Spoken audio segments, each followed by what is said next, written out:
Bonjour à toutes et à tous, j'espère que vous allez bien. On se retrouve pour le brief du mercredi 24 avril, il est 8h46. Aujourd'hui, on va parler donc des news économiques, du ratio long and short, du funding open interest, des liquidations. On regardera ce que font les whales en finissant par l'analyse technique de Bitcoin, mais également de Mantra et de Dusk, pas d'après les demandes d'abonnés.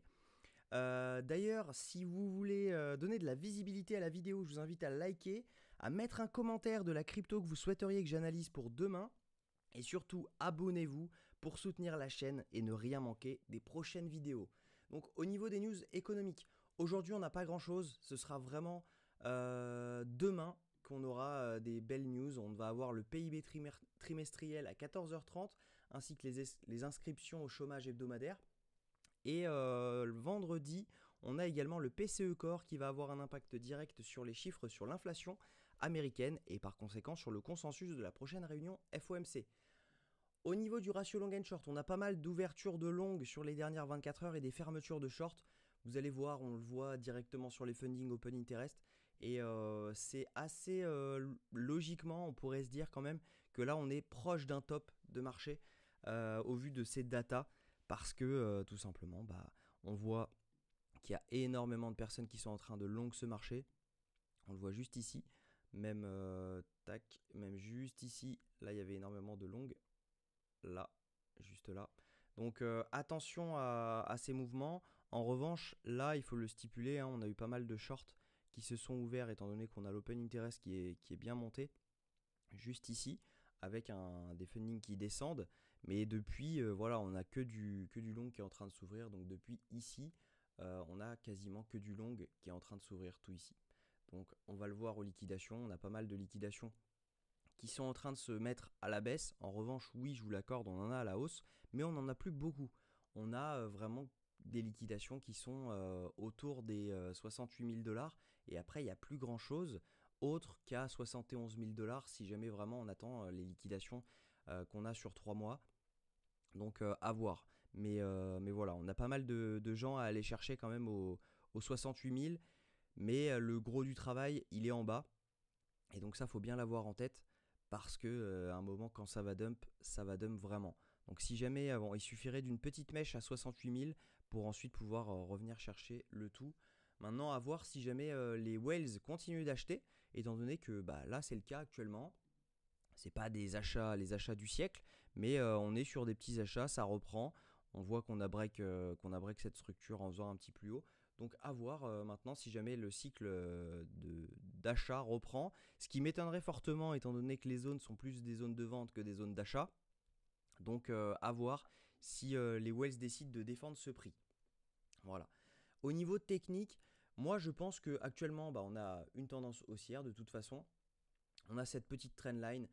Les trendlines, je les place uniquement pour voir les cassures de trendline, pas forcément pour jouer les rebonds. Mais voilà, en gros, je me dis si jamais on casse cette trend, je me dis qu'il y a de fortes chances qu'on vienne chercher cette zone-ci. Et donc pourquoi pas mettre un ordre de long juste ici, à voir. Mais voilà, moi j'ai toujours mon ordre de short en cours autour des 67 760. J'ai changé le montant de l'ordre, étant donné que le prix change, les liquidations changent, etc. J'étais plus haut à la base, mais voilà. On a de fortes chances de venir me chercher. Si jamais je commence à voir qu'on break cette trend, parce que là on joue quand même avec, hein.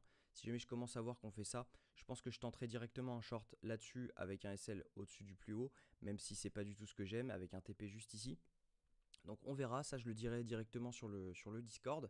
Mais en attendant, je pense qu'on n'est pas à l'abri, voilà, de faire un petit truc comme ça. Voilà, et derrière, on joue avec, et à un moment, boum, ça break. Et au pire des cas, on rebond ici, et au meilleur des cas, c'est les 55 000 $. Parce que c'est le premier arrêt du mouvement haussier daily. Si jamais on se met là, quand on prend un Fibonacci et qu'on place le premier arrêt, donc les 0,382, ça représente tout simplement les 55 000 $. Quand on place un Fibo d'ici à ici.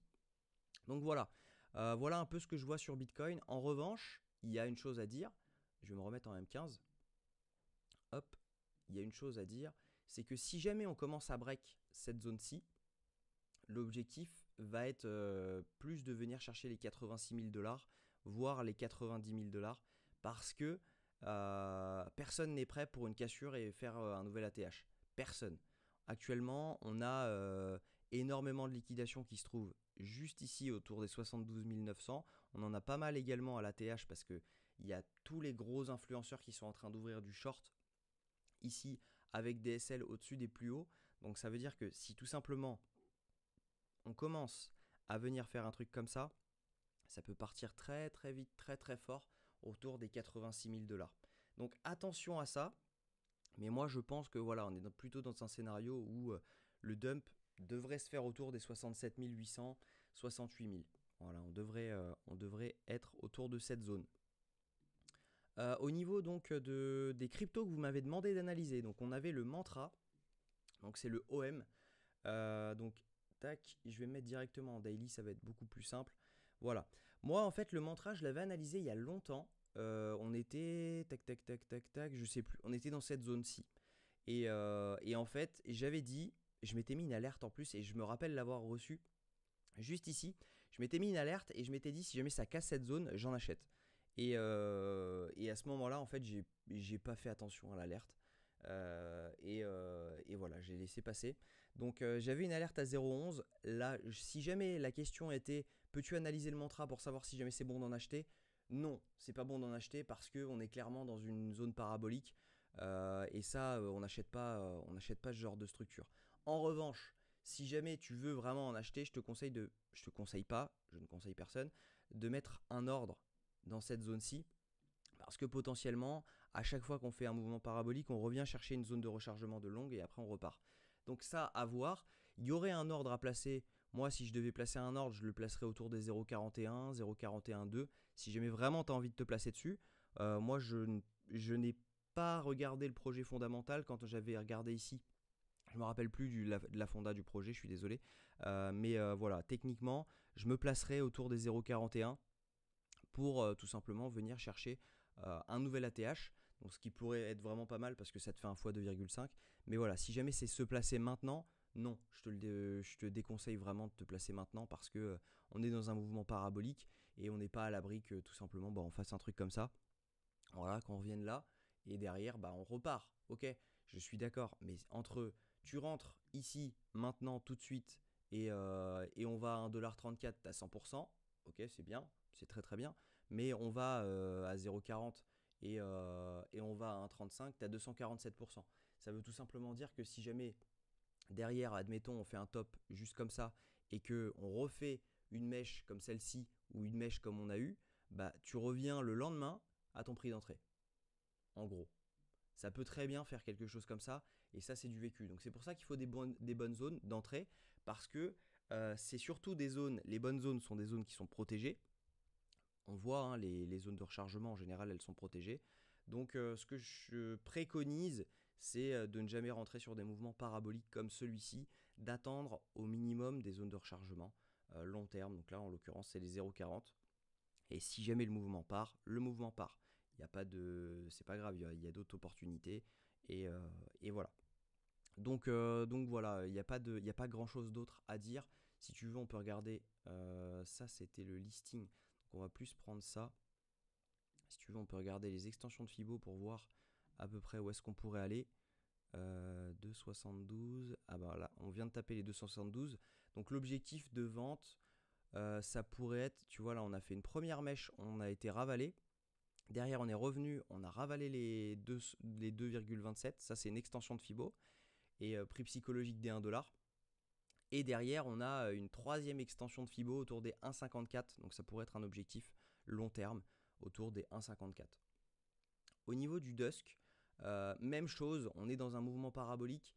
Actuellement, c'est pas le genre de token que moi j'aime acheter, tout simplement parce que des mouvements paraboliques, on les connaît, ça peut faire ça. Et on peut très bien être ici au moment où on est en haut.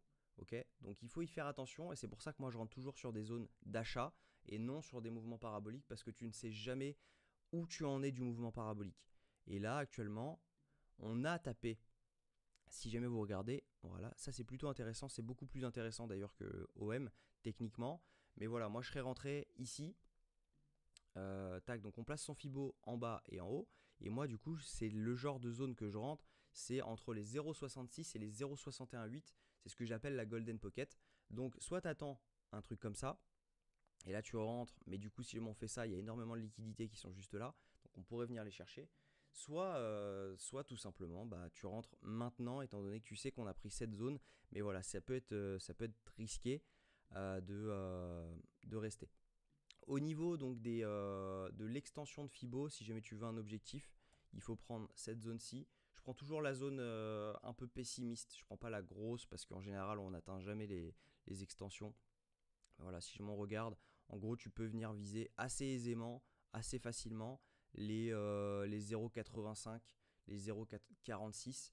Et ensuite, si jamais vraiment tu as pris TTP bien comme il faut, et bien là, tu peux prendre le gros Fibo et derrière pouvoir venir target des zones. Mais en général, on vient chercher la première, on vient jamais chercher les autres. Et encore, c'est assez rare parce que là, on voit que c'est un token qui n'a pas non plus perf de folie. On voit qu'on est si on est sur un x10, mais on ne fera pas un x2000. C'est vraiment à chaque fois, on revient aux zones dans lesquelles on était au bear market suivant. Donc attention à ce genre de token parce que c'est pas ceux qui perfent le mieux. Si jamais tu regardes Ether, on n'a jamais refait les plus bas qu'on était. Bitcoin, on n'a jamais refait les plus bas sur lesquels on était. Solana non plus. Donc attention à ce genre de tokens sur lesquels on revient aux zones sur lesquelles on était au dernier bear market. Donc attention. Ça, il faut y faire attention. Je doute qu'on revienne chercher cette zone-ci. Donc à voir. À mon avis, il y a plutôt une prise de profit à prendre dans cette zone-ci, la zone de rechargement entre les 0,74 et les 0,93. Et ensuite, tu laisses courir ton bénéf et, tu te replaces ailleurs tout simplement. Je pense que c'est la meilleure solution parce que ce genre de token ne performe pas exactement comme on voudrait, comme au dernier bull run. Voilà, j'espère que cette vidéo vous a plu. Si c'est le cas, je vous invite à liker, commenter et vous abonner. On se retrouve demain à la même heure. N'oubliez pas de commenter les cryptos que vous voulez que j'analyse pour vous. Prenez soin de vous. Très bonne journée.